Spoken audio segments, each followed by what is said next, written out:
चलिए आज जो है हम लोग पढ़ेंगे इकोनॉमिक्स स्टार्ट करते हैं आज और अच्छे से, चूंकि आपका जो 6 to 8 होने वाला है उसमें आपके सारे सब्जेक्ट के कंबाइंड रूप से ही क्वेश्चन रहेंगे। ठीक है, तो सोशल साइंस जिनका भी सब्जेक्ट है तो उसमें आपके जो क्वेश्चन पूछे जाने की संभावना है, सोशल साइंस के जो आपके हिस्ट्री, ज्योग्राफी, पॉलिटी, इकोनॉमिक्स जो चारों सब्जेक्ट हैं वहाँ से निश्चित रूप से इसमें क्वेश्चन पूछे जाएंगे।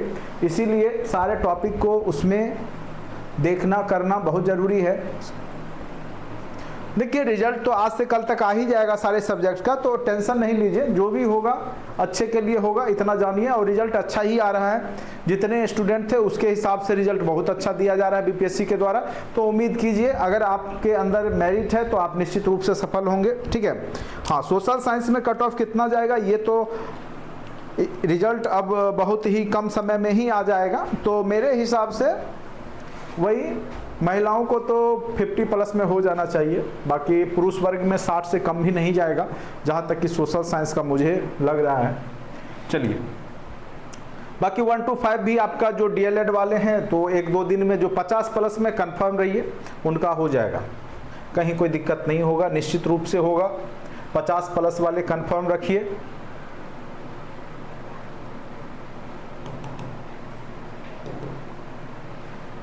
क्योंकि और भी सब्जेक्ट के जो रिजल्ट आए हैं स्टूडेंट्स लोग से जो बातचीत हुई है उसके हिसाब से केवल जो लोग कट ऑफ क्लियर कर रहे हैं उसी में उनका रिजल्ट बन जा रहा है। ठीक है, हाँ, बीएड वालों का नहीं आएगा अभी। बीएड वालों का जो है अतुल प्रसाद जी ने साफ बोल दिया है कि अभी बीएड वालों का रिजल्ट जो है जारी नहीं होगा। ठीक है, हाँ, लेकिन अगर सुप्रीम कोर्ट कुछ निर्णय दे देता है आगे चल करके टीचर के पक्ष में, तो इसी एग्जाम के आधार पर उन लोगों को भी रिजल्ट दिया जाएगा इन फ्यूचर। ठीक है, तो आपने जैसा कि आपने देखा होगा कि अभी पब्लिक कॉन्फ्रेंस में उन्होंने बताया है इस मैटर को लेकर के कि अभी सुप्रीम कोर्ट के द्वारा जो निर्णय है उसके हिसाब से अभी रिजल्ट आपका नहीं प्रकाशित होगा बीएड वालों का।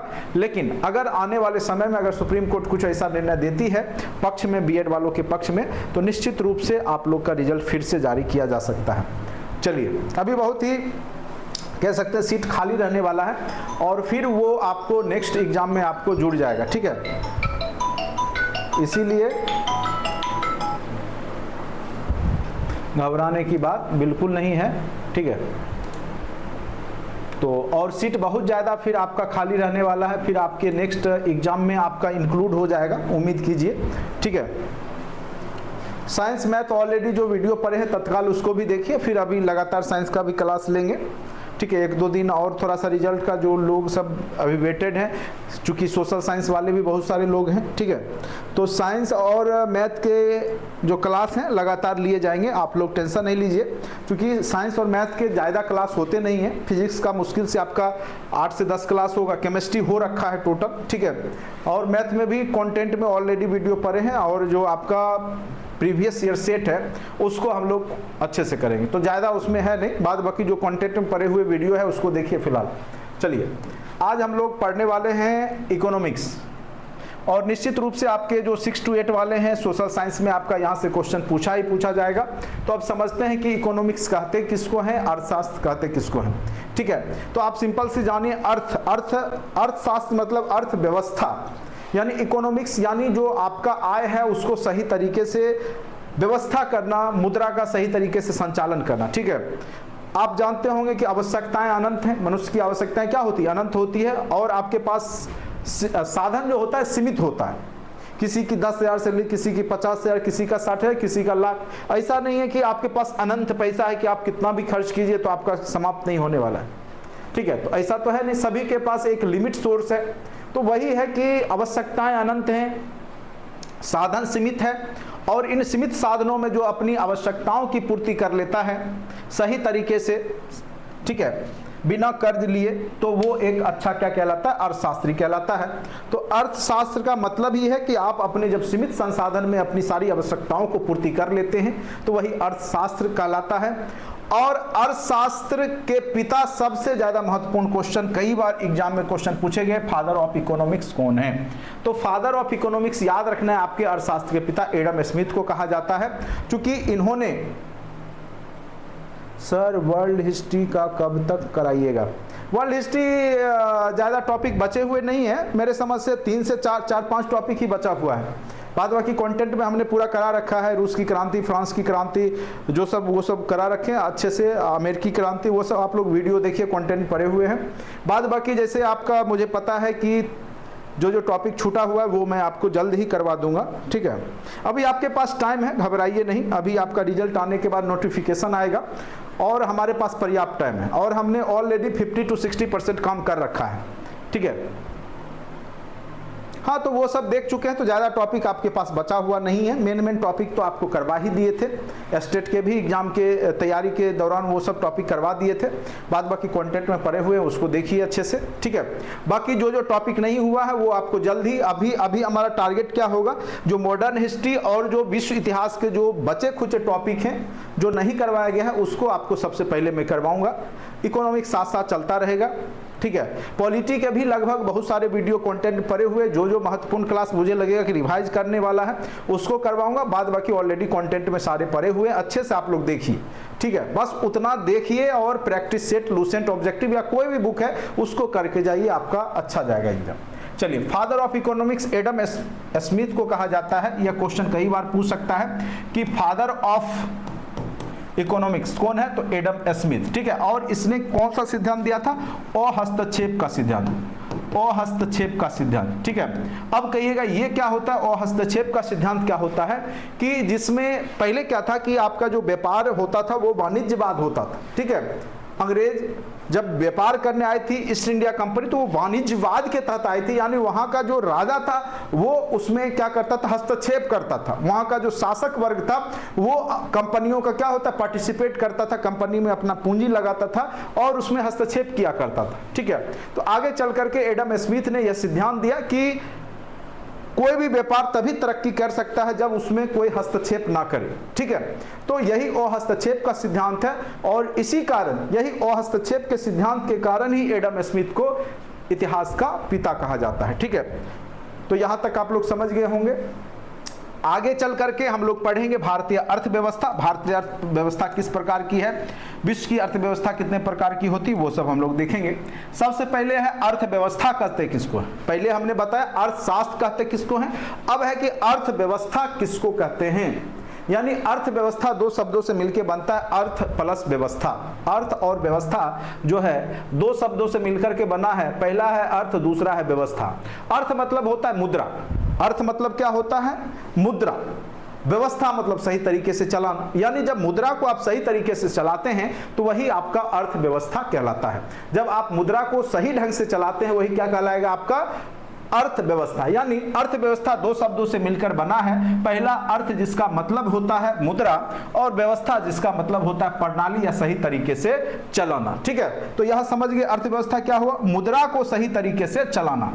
मुद्रा को सही तरीके से चलाना ही क्या कहलाता है, आपका अर्थव्यवस्था कहलाता है। थोड़ा बहुत कहीं मिस्टेक है टाइपिंग, तो उसको आप नज़रअंदाज कीजिएगा, ठीक है। पढ़ने के दौरान भी थोड़ा बहुत हो सकता है कहीं कहीं होगा। चलिए अब आते हैं, कोई भी धरातल का जो मनुष्य है दो ही प्रकार का एक्टिविटी करता है। कोई भी मनुष्य जो है इस धरती पे दो ही प्रकार का एक्टिविटी करता है, एक इकोनॉमी कल एक्टिविटी होता है, आर्थिक गतिविधि, दूसरा गैर आर्थिक गतिविधि। जैसे अभी हम और आप क्या कर रहे हैं, हम आर्थिक गतिविधि कर रहे हैं और आप क्या कर रहे हैं, गैर आर्थिक गतिविधि कर रहे हैं। हम आपको क्यों पढ़ा रहे हैं, चूंकि हमको पैसा चाहिए, हम आपसे पेमेंट लेते हैं, फीस लेते हैं, तब आपको क्लास से जोड़ते हैं। चूंकि हमारे लिए वो क्या है, इकोनॉमिक गतिविधि है। क्या है हमारे लिए, तो इकोनॉमिकल एक्टिविटी है। वही आपके लिए क्या हो गया, ये नॉन इकोनॉमिकल एक्टिविटी। यानी आप नॉलेज गेन कर रहे हैं और इस नॉलेज के एवज में आपको भविष्य में पैसा मिलेगा। जब आपकी सरकारी जॉब लगेगी, जब आप टीचर बनिएगा तो 50,000 की सैलरी आपके अकाउंट में जाएगा, ठीक है। मंथली, डेली कम से कम 2,000 रुपया हुआ। उसके एवज में हम पढ़ाने का कितना ले रहे हैं, पूरा कोर्स का मात्र, आप जान ही रहे हैं, बोलने की आवश्यकता नहीं है। चलिए, तो कहने का अर्थ है कि यहाँ पर दो प्रकार की गतिविधि कोई भी मनुष्य करता है एट ए टाइम, एक आर्थिक गतिविधि, दूसरा गैर आर्थिक गतिविधि, ठीक है। अब देखिए तेजी से समझते चलिएगा, कुछ नहीं है, इकोनॉमिक्स इतना आसान है और क्वेश्चन इतने आसान पूछे जाते हैं कि आप सोच नहीं सकते हैं, ठीक है। तो ये आपका समझ में आ गया। अब आते हैं टाइप्स ऑफ इकोनॉमी, कितने प्रकार के पूरे विश्व में इकोनॉमी होते हैं, कितने प्रकार की अर्थव्यवस्थाएं होती है। तो 3 प्रकार की मेन रूप से होती है, 3 प्रकार की अर्थव्यवस्थाएं पूरे विश्व में होती है मेन रूप से, ठीक है। तो सबसे पहला आधार है टाइप्स ऑफ इकोनॉमी जो है, पहला है समाजवादी। पहला क्या है आपका? सोशलिज्म, समाजवादी। समाज को जो साथ लेकर के चलता है उसको हम समाजवादी बोलते हैं, ठीक है। दूसरा है कैपिटलिज्म, पूंजीवादी। पूंजीवादी पूंजीपतियों का है, जो व्यापारी वर्ग की अर्थव्यवस्था है, जैसे अमेरिका है। तो अमेरिका समाज को लेके नहीं चलेगा, वहाँ क्या करेगा? जो कैपिटलिज्म है, जो पूंजीपति है, उद्योगपति हैं, उसका वर्चस्व रहेगा, ठीक है। और तीसरा है जो दोनों अपनाता है, जैसे आपका देश भारत क्या है, दोनों प्रकार की अर्थव्यवस्था को अपनाता है। यानी आप एक तरफ देखें कि सरकारी विद्यालय भी है, साथ साथ उसमें प्राइवेट विद्यालय भी है, ठीक है। जैसे सरकारी बस भी है, प्राइवेट बस भी है, रेल है तो अब प्राइवेट रेल भी आ रहा है। तो कहने का अर्थ है कि हमने दोनों तरह की अर्थव्यवस्था को कंबाइंड रूप से अपनाया। लेकिन चीन चले जाइए, कंप्लीट रूप से आपका क्या होगा? सोशलिज्म है, समाजवादी है। वहाँ सारी संस्थाएं, चाहे आपका फैक्ट्री ही क्यों ना हो, कंपनी ही क्यों ना हो, उसको भी सरकार के अंदर आकर के ही काम करना होता है, ठीक है। लेकिन आपके देश में क्या है कि दोनों अलग अलग निकाय रह सकता है, स्वतंत्र रूप से इनकम जनरेट कर सकता है। तो भारत की अर्थव्यवस्था कई बार पूछ चुका है एग्जाम में, किस प्रकार की अर्थव्यवस्था है? तो भारत की अर्थव्यवस्था मिश्रित अर्थव्यवस्था है। भारत की अर्थव्यवस्था किस प्रकार की अर्थव्यवस्था है? तो याद रखिएगा, भारत की अर्थव्यवस्था मिश्रित अर्थव्यवस्था है। अब देखिए यहां पर समाजवादी सोशलिज्म, समाज को साथ लेकर के चलता है। इसका विशेषता क्या होता है? जैसे आपके यहाँ सोशलिज्म भी है, समाजवादी भी देश है आपका, तो जो भी सरकारी जॉब आता है तो वो सबके लिए आता है, सबको मौका मिलता है, ठीक है। वही प्राइवेट में कभी आपने देखा है जियो का एग्जाम हो रहा है, एयरटेल का एग्जाम हो रहा है, कभी आपने सुना भी नहीं होगा। वो भी एम्प्लॉय को रखते हैं, लेकिन सबको क्या वो मौका देते हैं उसमें जॉब करने के लिए? नहीं देते हैं। तो कहीं ना कहीं वो आपका क्या हो जाता है? कैपिटलिज्म हो जाता है। और वहीं अगर आपका सरकारी विद्यालय भी है तो वो अभी आपको सबको मौका देगा, सब परीक्षा में बैठेंगे और उचित सैलरी भी देती है।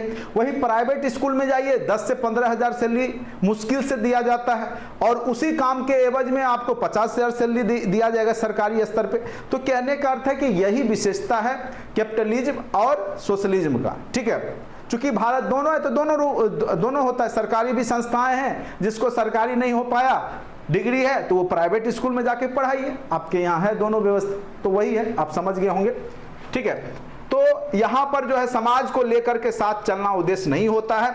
यहाँ पे इसमें मेन पैसा कमाना उद्देश्य नहीं होता है। सोशलिज्म में क्या है? पैसा कमाना। सरकारी विद्यालय का उद्देश्य क्या है? पैसा कमाना है? नहीं है। कंट्रोल सरकार का होगा। समाजवादी में कंट्रोल किसका होगा? सरकार का होगा, ठीक है। कैपिटलिज्म है पूंजीवादी अर्थव्यवस्था। इसके तहत यह अर्थव्यवस्था जो है मेन रूप से इसका उद्देश्य होता है ज्यादा से ज्यादा आर्थिक दोहन करना, पैसा कमाना, ठीक है। और इसमें समाज को ज्यादा महत्व नहीं दिया जाएगा। पूंजीवादी अर्थव्यवस्था में समाज को महत्व नहीं दिया जाता है, ठीक है। उसके बाद तीसरा है मिश्रित, जिसमें दोनों होता है, प्राइवेट और पब्लिक सेक्टर, सरकारी और निजी दोनों संस्थाएं जब मिलकर काम करते हैं तो उसको मिश्रित बोलते हैं, ठीक है।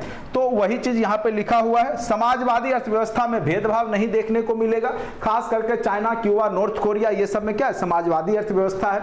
वही आपका जो है पूंजीवादी अर्थव्यवस्था, जो कि केवल कैपिटल के आधार पर काम करेगा, जैसे अमेरिका है, तो वहां पे क्या होगा? वहां की सरकार भी बनती है तो पूंजीपति ही रहते हैं। डोनाल्ड ट्रंप क्या थे? एक बहुत बड़े उद्योगपति हैं, ठीक है। तो वहां पे पूरा कंट्रोल प्राइवेट सेक्टर और बड़े बड़े उद्योगपतियों के हाथ में होता है, ठीक है।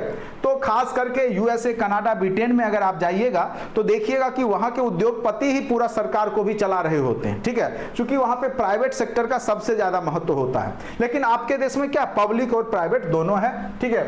तो अब देखिए विशेषता क्या है प्राइवेट कंपनी या जो पूंजीपति वर्ग के जो पूंजीवादी अर्थव्यवस्था है उसमें है कि प्रॉपर लीडरशिप होगा, कंट्रोल होगा। आप अपने बच्चे को सरकारी विद्यालय में नहीं भेजते हैं, भले सरकारी विद्यालय का मास्टर बनना चाहते हैं, लेकिन अपने बच्चे को सरकारी विद्यालय में भेजते नहीं है। इसके पीछे रीजन क्या है?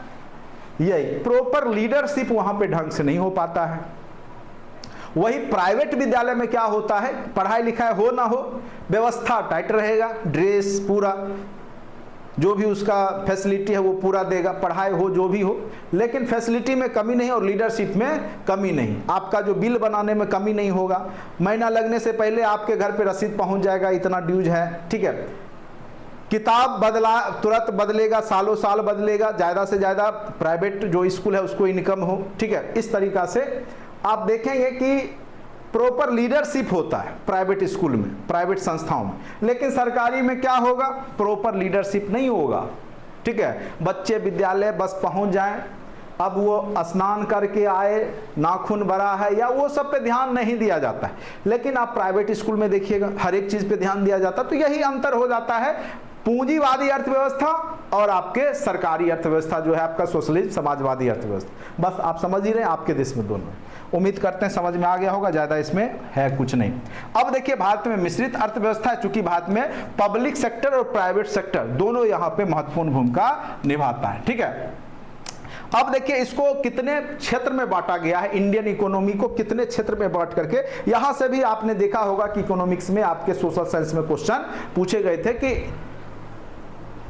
कितने भाग में बांटा गया है, ठीक है। इंडियन इकोनॉमी को कितने भागों में बांटा जा सकता है या गया है, तो 3 प्रकार के सेक्टर में यहां पे इंडियन इकोनॉमी को बांटा गया। पहला सेक्टर है आपका प्राथमिक क्षेत्र, प्राइमरी सेक्टर, ठीक है। दूसरा है आपका द्वितीयक क्षेत्र, सेकेंडरी सेक्टर। तीसरा है आपका सर्विस सेक्टर, सेवा क्षेत्र। कई बार पूछेगा वर्तमान समय में सबसे ज्यादा योगदान आपके जो जीडीपी है उसमें किसका होता है, किस क्षेत्र का सबसे ज्यादा योगदान अभी वर्तमान में आपके जीडीपी में है, जो ग्रॉस डेवलपमेंट है, ठीक है, GDP sorry gross domestic product, उसमें आपका सबसे ज़्यादा जो कह सकते हैं पार्ट है, जो भाग है, वो है आपका सर्विस क्षेत्र। अब कहिए सर्विस क्षेत्र क्या होता है, जैसे सेवा सर्विस मतलब जब आप यातायात करने जाते हैं रेलवे में, ट्रेन पे चढ़ते तो क्या उसके बदले में आपको कोई प्रोडक्ट देता है, नहीं देता ना, सर्विस देता है। आपको बम्बई दिल्ली कहीं जाना है, पटना जाना है, कहीं जाना है, तो आप बैठते हैं, उसके बदले में आप पेमेंट करते हैं, उससे इनकम होता है, तो सरकार को रेलवे से इनकम होता है, ठीक है। उसी प्रकार से बहुत सारा बैंकिंग व्यवस्था है, बैंक है, बैंक में जाते हैं आप पैसा जमा करते हैं, आप ही का पैसा है, आप जमा करते हैं, और उसके एवज में आप जब लोन लेने जाते हैं ज़्यादा पैसा लेके वो इनकम जनरेट कर लेता है, आपको कोई प्रोडक्ट देता है, नहीं देता है। तो यानी सर्विस क्षेत्र में आपका सबसे ज़्यादा आपके देश को इनकम हो रहा है, सर्विस देना, ठीक है, प्रोडक्ट ना बेचना, बस सर्विस देना, सेवा करना। अस्पताल हो गया, यातायात हो गया, ये सब सर्विस सेक्टर में आते हैं। जैसे सॉफ्टवेयर कंपनियां हो गई, वो आपको सर्विस देती है। तो इस प्रकार से सबसे ज्यादा योगदान वर्तमान समय में आपके देश में सर्विस सेक्टर का ही है, और लगभग 60% जो जीडीपी का जो पार्ट है वो आपका सर्विस सेक्टर का ही है। लगभग 60% जो है अभी आपके देश में वो आपका सेवा क्षेत्र का ही है, सेवा क्षेत्र का ही है। पहला क्षेत्र है आपका प्राथमिक सेक्टर। अब देखिए आदिम समय से ही मानव प्राथमिक सेक्टर का उपयोग कर रहा है, खास करके खेती करना, किसानी जिसको कृषि कह सकते हैं, उसके बाद पशुपालन करना, मत्स्य पालन करना, मधुमक्खी पालन करना, ठीक है, एग्रीकल्चर से रिलेटेड जो भी है आप करते हैं, तो वो सब प्राइमरी सेक्टर में ही आता है।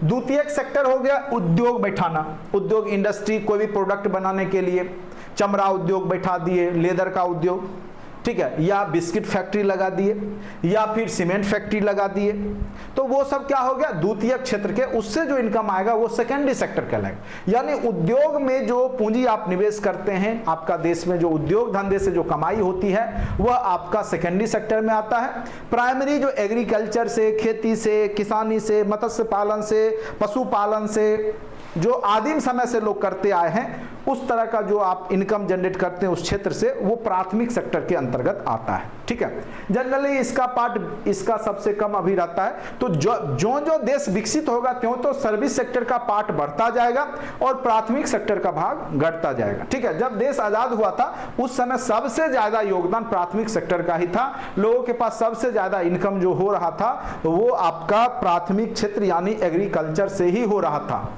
आजादी के समय में सबसे ज्यादा इनकम आपके देश में प्राथमिक सेक्टर से ही था, याद रखिएगा।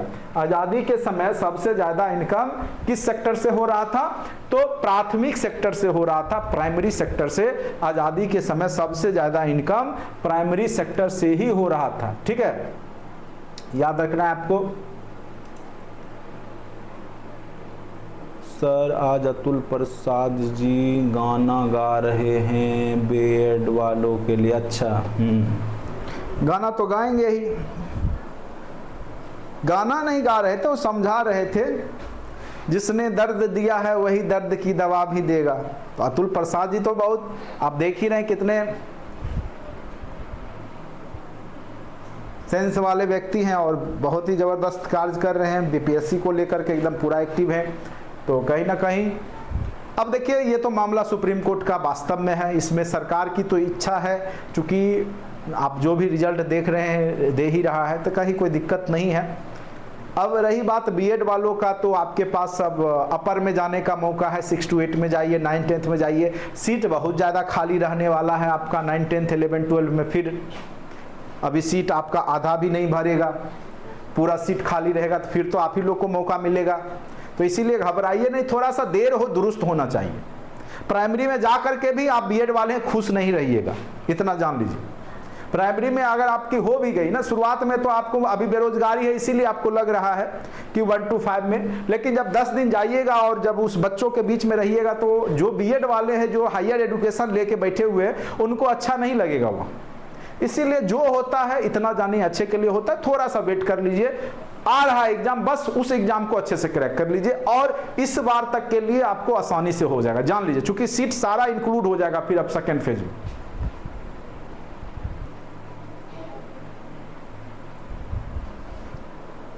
इंतजार कितना करें, कितना एज हो रहा होगा आप लोग का? मुझे लगता है अभी मैं बोलूं तो आप लोग बोलिएगा 20-22 के हैं, 27 के हैं। लोग 30 साल से बैठा हुआ है, 30 साल एज हो गया है, 35 साल हो गया है।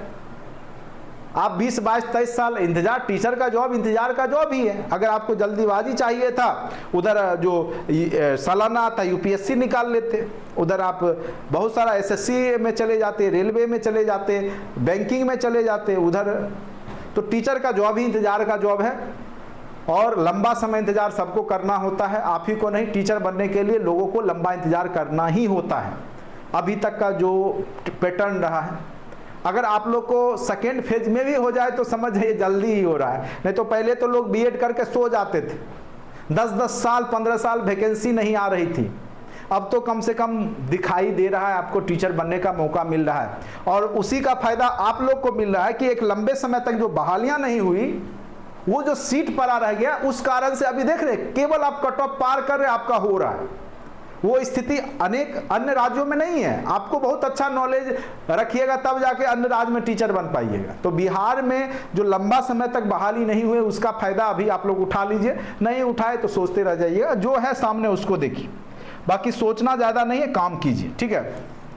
आपकी भी गलती नहीं है, सरकार और कह सकते हैं कि अब जो जिसके लायक है उसको वही जॉब दिया जाएगा ना। अब डीएलएड वालों को दूसरा ऑप्शन ही नहीं है 1 to 5 को छोड़ के। आपके पास ऑप्शन है 6 to 8, 9, 10, 11, 12 सब जगह जा सकते हैं। तो ये अंतर है। चलिए, अब किसी के पक्ष विपक्ष में मैं नहीं बोल रहा हूँ। अगर मैं बोलता हूँ तो कई लोग कमेंट करने लगते हैं कि सर आप बीएड वाले हैं, आप डीएलएड वाले हैं। अरे भाई, हम किसी वाले नहीं हैं, ठीक है।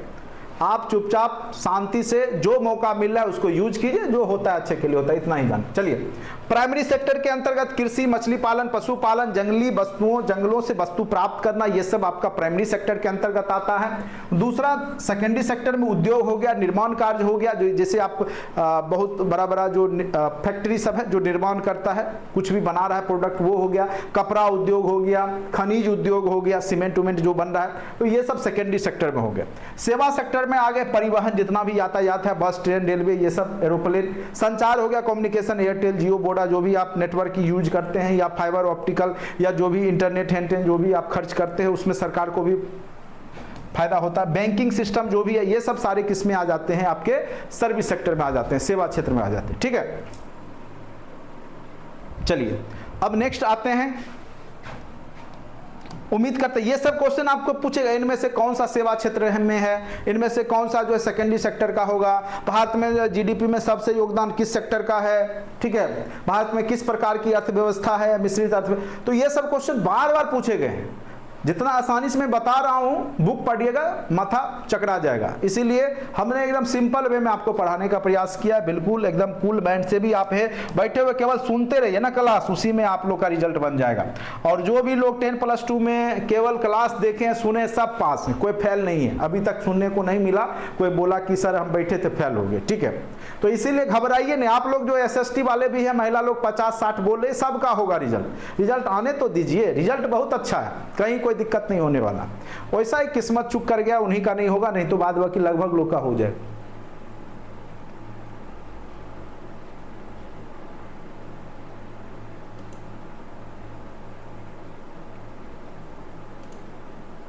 भरने दीजिए, 6 to 8 में भरता है तो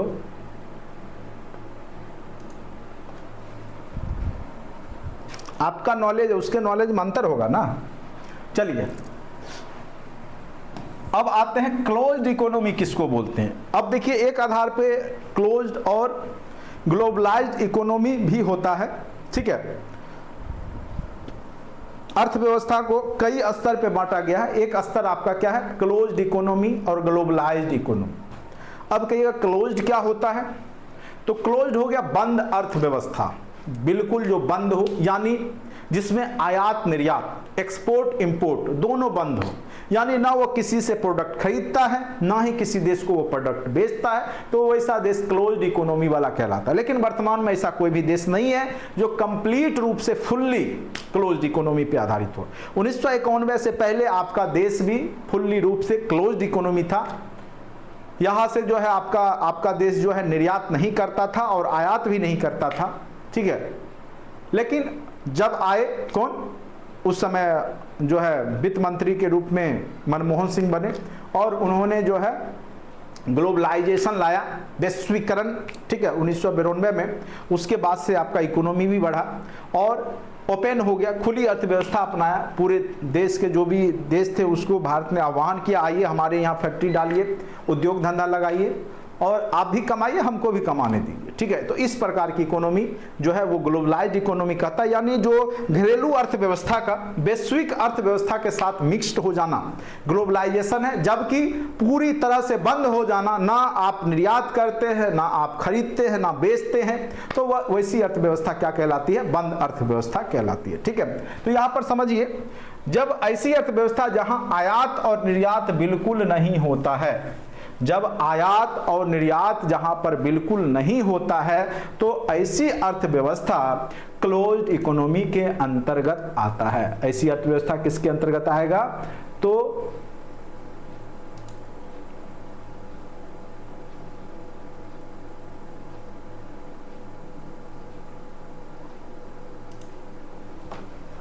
क्लोज्ड इकोनॉमी के अंतर्गत आएगा।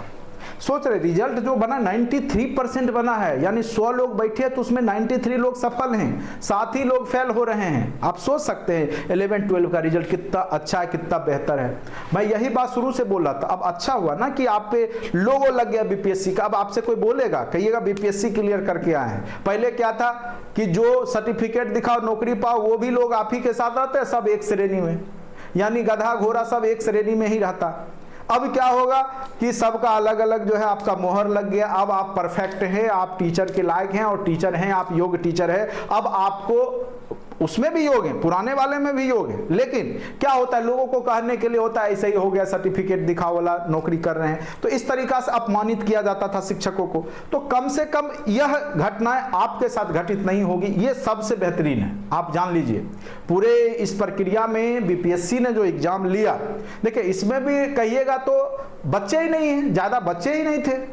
93% लोगों का रिजल्ट बना है। 100 लोग में जो है 93 लोग पास हैं, 7 ही लोग फेल हैं। तो 7 लोग किसी कारण से फेल हो गए, उस दिन अच्छे से पढ़ाई नहीं किया होगा या हल्का लिया या जो भी है, ठीक है। लेकिन आपको मौका मिला था, गोल्डन चांस मिला था, आप बेहतर कर सकते थे, नहीं किए हैं जो लोग। आगे भी एक चांस और है, मिल रहा है, उसको यूज कर लीजिएगा, नहीं तो फिर मामला ही खत्म।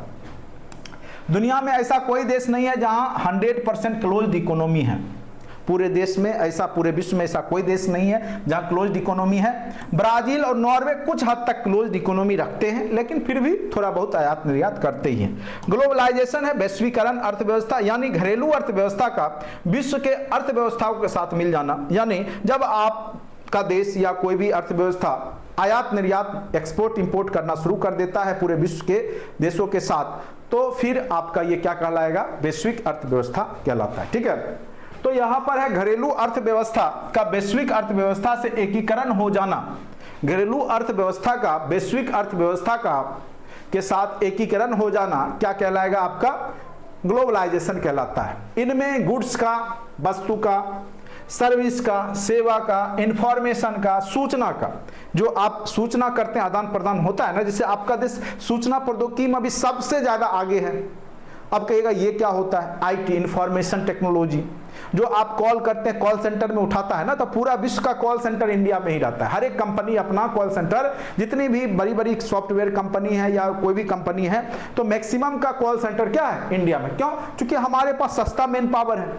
आप इंग्लिश में अच्छा जान रहे हैं, आप दिल्ली चले जाइए, कॉल सेंटर का जो आप पकड़े 20,000 आपको इजीली देगा। 20,000 सैलरी आपकी, इंग्लिश अगर बोल लेते हैं, चूंकि ग्लोबलाइज्ड है इकोनॉमी, तो आपको हिंदी तो समझेगा नहीं या आपका लोकल लैंग्वेज, तो इंग्लिश जाने तो आपको इजीली 18 से 20,000 आपको केवल कम्युनिकेशन का दे दिया जाता है।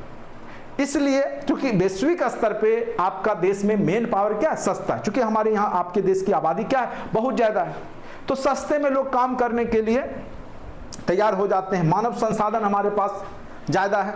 ठीक है, तो यहां पर है, तो पूरे वैश्विक अर्थव्यवस्था में हमारा देश क्या कर रहा है, जब गुड्स का, सर्विस का, सेवा का, इंफॉर्मेशन का, तकनीकी सॉफ्टवेयर वगैरह, कैपिटल यानी पूंजी का फ्री मूवमेंट, यानी आप दूसरे देश में लगाते हैं और आपके देश में बहुत सारे देश के पूंजीपति वर्ग के लोग यहाँ निवेश करते हैं। ठीक है, जैसे सिंगापुर सबसे ज्यादा आपके देश में निवेश करता है, जो वहाँ के पूंजीपति वर्ग के लोग हैं वो आपके देश में निवेश करते हैं। जैसे जापान अभी बहुत ज्यादा मेट्रो वेट्रो जहाँ पे बना है वो जापान की कंपनी बनाती है, जापान से पूंजी निवेश होता है, बाद में इनकम होता है तो उनको होता है, तो फायदा में रहते हैं वो। तो इस प्रकार का मूवमेंट, अगर मान के चलिए हमारे पास साइकिल खरीदने का पैसा नहीं है, ठीक है, या सड़क बनाने का पैसा नहीं है, कोई देश कहे कि हम तुमको पूंजी देते हैं बनाओ, लेकिन बदले में हम टैक्स वसूली करेंगे।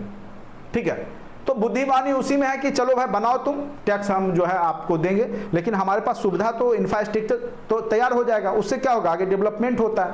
तो इस प्रकार की अर्थव्यवस्था लाने वाले आपके देश में जो चुपचाप रहते थे प्रधानमंत्री वही हैं, बहुत कम बोलते थे, लेकिन जो उन्होंने किया 90 के दशक में वो आज तक कोई नहीं किया है आपके देश के लिए, इतना जान लीजिए। इकोनॉमी रूप से देश जो डेवलप हुआ इतना तेजी से, उसके पीछे मनमोहन सिंह का योगदान बहुत बड़ा है। ठीक है, क्यों? क्योंकि उन्होंने ही ग्लोबलाइजेशन लाया था 1991 ईस्वी में। इसके बाद से ही भारत में जीडीपी का जो विकास दर है बहुत तेजी से देखने को मिला। पहले जीडीपी मात्र 1951 से 91 के दरमियान देखिए मात्र 4% ग्रॉस डोमेस्टिक प्रोडक्ट दिख रहा है, 4% मात्र, और 91 में ग्लोबलाइजेशन आता है और फिर जो है 5.5% हो जाता है, 5.5, मतलब 5-10 साल में 1.5% जीडीपी बढ़ना बहुत बड़ी बात होती है उस समय के लिए। ठीक है, तो बहुत बेहतर विकास यहाँ पे देखने को मिला, बड़ी बड़ी कंपनियां आपके देश में निवेश करने लगी, आने लगी, देश का इंफ्रास्ट्रक्चर सुधरने लगा। ठीक है, तो इसमें कहीं ना कहीं ग्लोबलाइजेशन जो है, वैश्वीकरण जो अर्थव्यवस्था हुआ, पूरे देश की अर्थव्यवस्था के साथ जब आपके देश का अर्थव्यवस्था मिला तो यहाँ पे विकास देखने को मिला। ठीक है, तो सबसे ज्यादा जो विकास देखने को मिला 1991 के बाद देखने को मिला, जब मनमोहन सिंह जब वित्त मंत्री थे उन्होंने ग्लोबलाइजेशन लाया था। ठीक है, वैश्वीकरण लाया था। ठीक है, चलिए अब आगे बढ़ते हैं। ह्यूमन डेवलपमेंट इंडेक्स कहते किसको है, ये भी क्वेश्चन कई बार पूछ देगा, रैंक पूछ देगा कि आपका एचडीआई में जो रैंक कितना है। एचडीआई रैंक कई बार देश का बदलते रहता है, एचडीआई रैंक ये आपका जो है बदलते रहेगा। ठीक है, तो एचडीआई रैंक जो है अभी वर्तमान में नेट पे भी सर्च मार सकते हैं कि कितना है, मैं आपको देख के बता दूं, क्योंकि ये अपडेट होते रहता है एचडीआई रैंक इंडिया। ठीक है, आप लोग भी सर्च मार सकते हैं कि कितना है। ठीक है, ये आपका बदलते रहता है एचडीआई रैंक।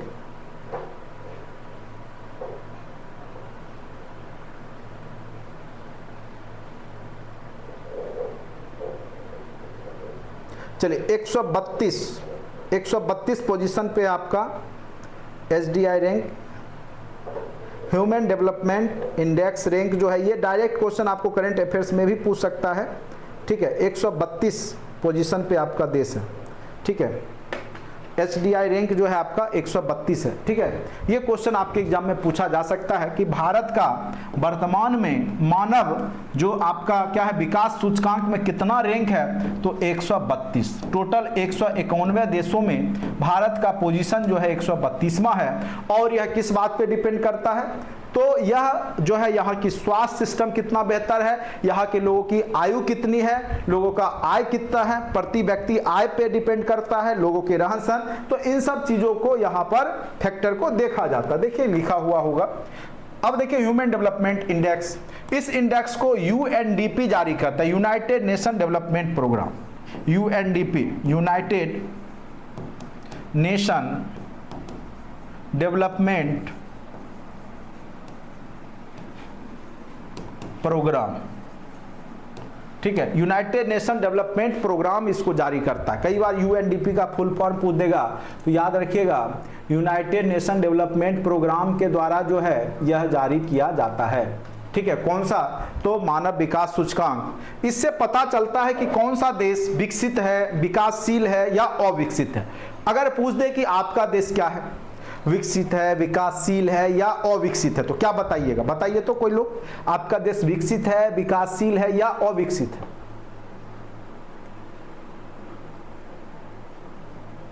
क्या है बताइए, आपका देश क्या है, विकसित है, विकासशील है या अविकसित है? बताइए, तेजी से बताइए।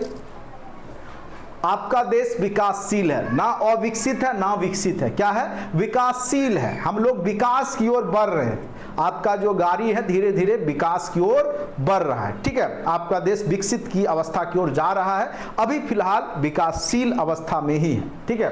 तो ये भी क्वेश्चन कई बार पूछा है कि भारत किस प्रकार का देश है, तो विकासशील देश है। चलिए अब देखिए, ये जो आपका इंडेक्स होता है UNDP के द्वारा जो जारी किया जाता है, मानव विकास सूचकांक, UNDP HDI human development index जो होता है, मानव विकास सूचकांक, मानव विकास सूचकांक जो होता है उसमें क्या क्या चीज देखा जाता है, जिस आधार पे पूरे विश्व स्तर पे किसी देश का रैंक जारी किया जाता है, उसमें क्या क्या देखा जाएगा।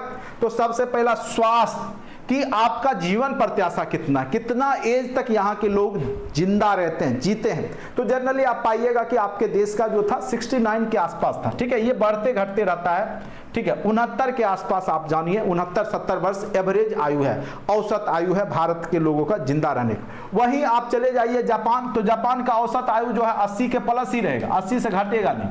वहाँ के लोग आपसे 10-12 साल ज्यादा ही मतलब जीते हैं, एवरेज लोग, ठीक है। जनरली लोग वहाँ 110 के बाद मरेंगे, इतना जान लीजिए। और हमारे यहाँ क्या है, 70, 80, 90 जाते जाते तो राम नाम सत्य है। पुराने जमाने में लोग जी लेते थे 100 वर्ष तक, लेटेस्ट मतलब। लेकिन अब क्या है कि आपका जो है, तो उस आधार पर भी अब कहिएगा ये क्यों होता है, कोई देश ज़्यादा वहाँ के लोग का आयु है, भारत, देखिए ये बहुत चीज़ों पे डिपेंड करता है, खास करके आपका जो रहन सहन है, आपका क्लाइमेट क्या है, ठीक है। गरीब आदमी जल्दी मर जाते हैं, इसके पीछे रीजन होता है, ठीक है। उनको पोषण युक्त भोजन नहीं मिलता है, चिकित्सा नहीं मिलता है, इलाज नहीं मिलता है बेहतर, ठीक है। आप देखिएगा पेंशन वाला व्यक्ति जो है जल्दी नहीं मरेगा, सरकारी नौकरी वाला जिसको पेंशन मिल रहा है समाज में, आप देखिएगा वो लंबा टाइम अभी भी जी रहा है। क्यों? चूंकि उसको लोग मरने नहीं दे रहा है, उसको हॉर्लिक्स पिला पिला करके जिंदा रखता है। और वही जिसको पेंशन नहीं मिल रहा है, घर के बाहर जो है ठंड में ही मर जाएगा बेचारा, खाना नहीं दिया जाएगा। तो ये स्थिति रहती है। तो हर एक चीज पे डिपेंड करता है कि आपके पास जैसा इनकम होता है आप वैसा इलाज करवाते हैं, वैसा भोजन करते हैं, और पूरा चीज तो इसी पे डिपेंड करता है, भोजन और इलाज जैसा होगा, रहन सहन जैसा होगा, ठीक है। तो जीवन प्रत्याशा उसी पे डिपेंड करता है, उससे भी पता चल जाता है आपका स्थिति क्या है। दूसरा शिक्षा, पढ़े लिखे लोगों की संख्या कितनी है, इस आधार पे भी पता चल जाता है। अगर आप देखिएगा जहां ज्यादा पढ़े लिखे लोग हैं तो वो ज्यादा विकसित अवस्था में रहता है, ठीक है। जैसे केरला में जाइएगा, ठीक है, तो वो लोग का जो स्तर, जीवन स्तर है आपसे ऊंचा होगा। जहां पे अनपढ़ गंवार, या कह सकते हैं कि जो लोग बिल्कुल आदिम समय की तरह जीवन जी रहे हैं अभी भी, तो उनका ना शिक्षा स्तर होगा, ना मतलब उनका डेवलपमेंट होता है। तो शिक्षा बहुत मायने रखता है। प्रति व्यक्ति आय, तो सबसे बड़ा कारण तो शिक्षा होगा, तभी प्रति व्यक्ति आय भी बढ़ता है। शिक्षित लोग होंगे, अच्छा काम करेंगे, तब इनकम ज़्यादा जनरेट होता है, ठीक है। तो ये तीन मेन रूप से जो पॉइंट है याद रखिएगा, स्वास्थ्य आपके आपकी शिक्षा और आपका इनकम, इसी आधार पे यूएनडीपी एक अपना रैंक देता है। यूएनडीपी क्या करता है, एक अपना रैंक देता है। ऐसा लालची लोग करते हैं। देखिए इस धरातल पे सभी लालची हैं, ऐसा कोई व्यक्ति नहीं है जो लालच नहीं रखा है। आप क्यों पढ़ रहे हैं, आपके पास भी लालच है नौकरी करने का। तो भाई पैसा किसको प्यारा नहीं है आज के डेट में। आज के डेट में क्या है, अभी बाबा सब है, एक एक प्रवचन, उनको क्या चीज की जरूरत है। आप जाइए कहिए मेरे यहाँ प्रवचन करना है, तो कहेगा 1 करोड़ रुपया अकाउंट में भेज दीजिए, हेलीकॉप्टर से आएंगे। तो बाबा को क्या चीज की जरूरत है पैसे का, भाई आप तो फ्री में दीजिए। आप तो बोलते हैं सब मोह माया है, लेकिन वो भी लेते हैं। ठीक है, तो एक पैसा ऐसा चीज है कि हर एक जगह आपको क्या करेगा, नहीं। तो लालच बोलना लालची लोग करते हैं, जनरली लोग करते हैं। और ऐसा ह्यूमन नेचर कह सकते हैं। वर्तमान समय में इकोनॉमी का समय है, जिसके पास पैसा है उसको सब पूछते हैं। आप भी पूछिएगा पैसे वालों को ही। अभी नहीं बोलना चाहेंगे, चलिए छोड़िए, हटाइए, बात खत्म कीजिए। के क्षेत्र में की गई उन्नति के आधार पर रैंक प्रदान करता है। ठीक है, तो ये जो रैंक होता है तो आपका स्वास्थ्य, शिक्षा, प्रति व्यक्ति आय पे ही डिपेंड करता है। ठीक है, चलिए अब आइए इंपॉर्टेंट पॉइंट्स। अल्प विकसित देशों में गरीबी का मुख्य कारण क्या है। अब जो अल्प विकसित देश हैं, खास करके अफ्रीका महादेश वाले सब देश हैं, अभी भी आप चले जाइए ना तो लोगों को घर नहीं है। बहुत सारा यूट्यूबर सब अब तो दिखाते रहता है ना, सब जनजातीय लोगों को दिखाते रहता है यूट्यूब पे, या आप देखते होंगे बहुत सारा वायरल पेज रहता है, तो उस सब में जो है जनजातीय लोगों का जीवन के बारे में दिखाता है। उनका देखिए कितना कष्ट में आज भी है, क्योंकि वो एकदम अल्प विकसित है या अविकसित देश में है, रह रहे हैं। उनके पीछे जो है, अरे रामदेव बाबा का तो छोड़िए, और भी बाबा है बेचारे। रामदेव बाबा का घसीट है, वो तो अच्छा काम करके योगा वोगा सिखाए सब। बहुत बाबा केवल प्रवचन करते हैं। प्रवचन देखिए, प्रवचन करना आसान है, लेकिन खुद भी फॉलो करना बहुत मुश्किल होता है। ठीक है, और हम लोग आप लोग प्रवचन सुनने जाते, चलिए अच्छी बात है, सुननी भी चाहिए, लेकिन सबसे बड़ी बात है कि उतना प्रवचन होने के बाद भी क्राइम घट जाए तब तो सबसे बड़ी बात ये है। कौन नहीं जानता है कि चोरी करना पाप है, लेकिन फिर भी कर रहे हैं। सबको पता है चोरी करना सही काम नहीं है, ऐसा कोई भी नहीं व्यक्ति है जिसको नहीं पता है, लेकिन फिर भी चोरी हो रहा है कि नहीं हो रहा है। तो जरूरतें हैं, आवश्यकताएं अनंत हैं, और आपको भी दिखाना है, उसको भी दिखाना है, चोर को भी दिखाना है। मोबाइल बराबर है, कहाँ से लाएगा बेचारा, इनकम है नहीं, काम मिल नहीं रहा है, आपसे क्या करेगा। उसको भी तो जीवन जीने का अधिकार है, वो भी तो धरातल पे आया है सुख मौज करने के लिए। तो वो आपसे हमसे लूटेगा, क्योंकि वह उस लायक नहीं, कमा नहीं सकता है। तो सिंपल सी बात है। चलिए, उस देश में जो लोग, उनकी आय में बहुत ज्यादा असमानताएं होती है। ठीक है, तो देखिए वैसे देश अविकसित होते हैं जिसमें लोगों के बीच में बहुत ज्यादा आय में असमानता होगा। जैसे अगर आपकी देश की बात करें, कोई व्यक्ति 5,000 कमा रहा है आपके देश में, कोई व्यक्ति अभी 50,000 कमा रहा है। ठीक है, आप ही के देश में। और कोई व्यक्ति 5 लाख रुपया कमा रहा है आप ही के देश में। ठीक है, अब 5,000 से तुलना 5 लाख में कीजिएगा तो यहाँ पे क्या होगा, असमानता ज्यादा है, तो अविकसित होगा वो देश के लोग, अविकसित रह जाएंगे। तो ये जो जो घटेगा, लोगों के बीच में इनकम जो बढ़ते जाएगा, ठीक है, और अंतर घटते जाएगा, तो वह देश विकसित अवस्था की ओर जाता है। और अमेरिका में देखिएगा कि अंतर बहुत कम होता है। जो गरीब होगा, जैसे मान चलिए कोई 5 लाख कमा रहा है, तो जो गरीब होगा वो 3 लाख कमाएगा, अमीर होगा 5 लाख। लेकिन आपके देश में क्या, कोई 5,000 कमा रहा है, कोई 5 लाख कमा रहा है, इतना का अंतर है। तो अविकसित अवस्था है या विकासशील अवस्था में है। तो ये अंतर बहुत ज्यादा जहां दिखे वो आप समझ लीजिए कि अविकसित देश है। तो अविकसित देश का यही निशानी है कि उसमें जो है आपका अर्थव्यवस्था के बीच में असमानताएं जो है सभी लोगों के बीच में बहुत ज्यादा रहता है। ठीक है, इतना याद रखिएगा।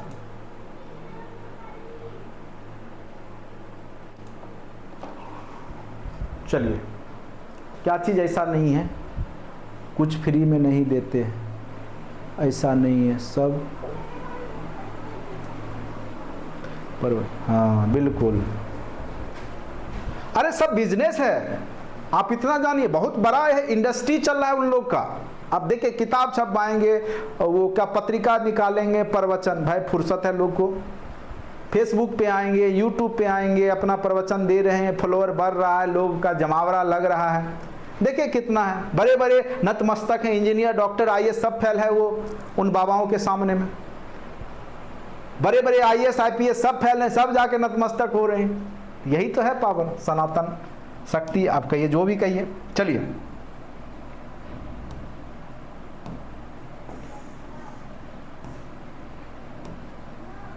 भारत में निर्धनता का आकलन, किसी परिवार के द्वारा कितना उपभोग या व्यय किया जा रहा है, कितना वह परिवार खर्च कर रहा है, इसके आधार पर भारत में निर्धनता का आकलन किया जाता है। ठीक है,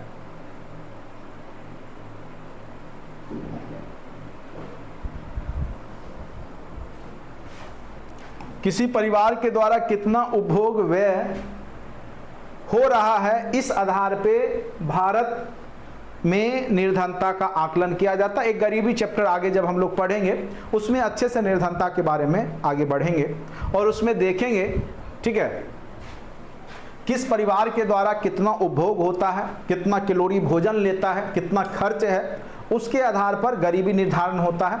तो भारत में उपभोग के आधार पे, व्यय के आधार पे, खर्च के आधार पे ही निकाला जाता है कि कौन व्यक्ति गरीब है, कौन व्यक्ति जो है सही है, मतलब गरीब नहीं है, गरीबी रेखा। बीपीएल सूची होता है ना, आप लोग देखते होंगे कि कार्ड मिलता है, हरा कार्ड, लाल कार्ड, पीला कार्ड, नीला कार्ड, जो भी जो राशन वाला को मिलता है ना, तरह तरह के कार्ड होते हैं। पीला कार्ड उसको मिलता है जो अति गरीब होते हैं, एक लाल कार्ड होता है, ठीक है, या जो भी कार्ड हो। तो वो क्यों मिलता है, वही गरीबी का आकलन किया गया, उसके आधार पर पता चला कि कितने लोग गरीबी रेखा के नीचे हैं, बिलो पॉवर्टी लाइन है, बीपीएल के अंतर्गत आते हैं, तो उनको सुविधाएं सरकार देती है। ये सुविधाएं विदेशों में भी दी जाती है। हाँ, जाइए पूजा करने जाइए, बस हो गया, अब आपका ये चैप्टर कंप्लीट हो गया। ठीक है, ये चैप्टर आपका कंप्लीट हो गया, बहुत अच्छे से पूजा कीजिए। ठीक है, आपका चैप्टर कंप्लीट हो गया और ऊपर वाले से दुआ कीजिए कि अगला बहाली में आप लोग एकदम टीचर बनिए। ठीक है, और बनिएगा ही, गारंटी के साथ बनिएगा। बस जितना कहते हैं सुनते रहिए, पढ़ते रहिए और टेस्ट जरूर दीजिए। टेस्ट 6 तक हम लोग पहुंच चुके हैं। अब आप पे डिपेंड करता है कि आप लोग कितना टेस्ट लगाए हैं। टोटल 15 टेस्ट हम करवाएंगे, बाद में आगे चल के उसका जो भी मैथ रीजनिंग का सॉल्यूशन भी करा देंगे। लेकिन फिलहाल आप लोग टेस्ट रेगुलर देते रहिए। अगर नहीं दिए हैं, रात में भी बैठ के 2 घंटा, बता रहे हैं ये 2 महीना आपके जीवन का कह सकते हैं महत्वपूर्ण समय है। इस बार चूंकि मामला खत्म है, आप टीचर बनने से रह जाइएगा, जीवन भर पछताइएगा और कुछ हाथ नहीं लगेगा, बता दे रहे। टेस्ट जरूर दीजिए। टेस्ट देखिए, टेस्ट ये नहीं कहेंगे क्वेश्चन टेस्ट के आ जाएंगे, लेकिन आपका प्रैक्टिस रहेगा तो आपका एग्जाम बेहतर जाएगा। और पिछले बार भी जो लोग टेस्ट दे रहे थे सबका 60+ नंबर है। जो भी लोग टॉप 20 में आते थे, यानी 20 तक देखते थे रैंक, सबका हो गया। अभी 10+2 में भी जो लोग थे जो ऊपर में रहते, सबका हो रहा है और हो जाएगा गारंटी। और 1 to 5 में भी देखिए, जो लोग टेस्ट दे रहे थे अपना नंबर देख लीजिए, जो लोग 50+ में थे उन लोग का रिजल्ट बन रहा है। तो यहाँ का टेस्ट, वहाँ का टेस्ट, लेवल सेम ही है, क्वेश्चन सेम नहीं होगा लेकिन लेवल सेम ही रहता है। आपने देखा होगा जब हम टेस्ट ले रहे थे पहले, जो 1 to 5 में भी और अभी भी। ठीक है, चलिए कोई बात नहीं, टॉपिक भी आपका पहला चैप्टर कंप्लीट है, दूसरे दिन करते हैं। ठीक है, ज़्यादा पढ़ाने से नहीं होगा, बल्कि आपको जो है ढंग से जितना पढ़िए उतना आपको दिमाग में आना चाहिए। और साथ साथ जो है, ठीक है, साथ साथ जो है रिवीजन करते रहे, सेट बनाइए। अभी रात्रि में आज क्या कीजिएगा, आप लोग सेट बना लीजिएगा। ठीक है, आज क्लास नहीं लेते हैं, 8:30 से 10 आप लोग क्या कीजिएगा, आज सेट बना लीजिएगा अच्छे से।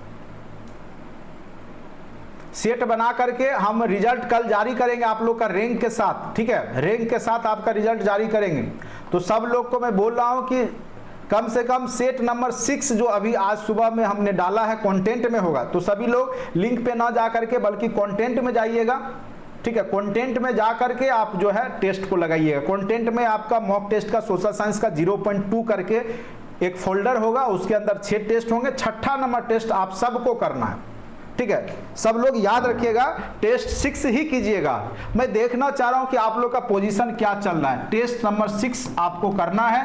कहां पे जाना है, कंटेंट में जाइएगा, नीचे में सबसे लास्ट में जब जाइएगा तो आपको फोल्डर दिखेगा बीपीएससी सोशल साइंस 0.2 करके 6 to 8 का फोल्डर होगा। बस उसको कीजिएगा। कहिएगा 6 to 8 वाले ही करेंगे, नहीं, जो 9 10 में बैठेंगे वो भी 11 12 में बैठेंगे वो भी, क्वेश्चन का लेवल सबका सेम ही रहता है। तो सब लोग मारिएगा इस सेट को, सब लोग मारिएगा। और इतना जान लीजिए, अगर अभी 50 प्लस ले आते हैं, मैं गारंटी के साथ बोल सकता हूं कि आप वहां भी आप रिजल्ट में रहिएगा। अगर उससे कम यहां पे आ रहा है तो वहां आपको बहुत ज्यादा मेहनत करना पड़ेगा। अगर अभी वर्तमान में 50 प्लस ले आते हैं, इतना जानिए आप वहां भी फाइनल रिजल्ट में रहिएगा। ठीक है, इतना अनुभव है मेरे पास, और हमारा जो सेट है अगर आप उतना करते हैं तो आप बेहतर जरूर स्थिति में आ जाइए। चलिए, आज की क्लास के लिए इतना ही, धन्यवाद।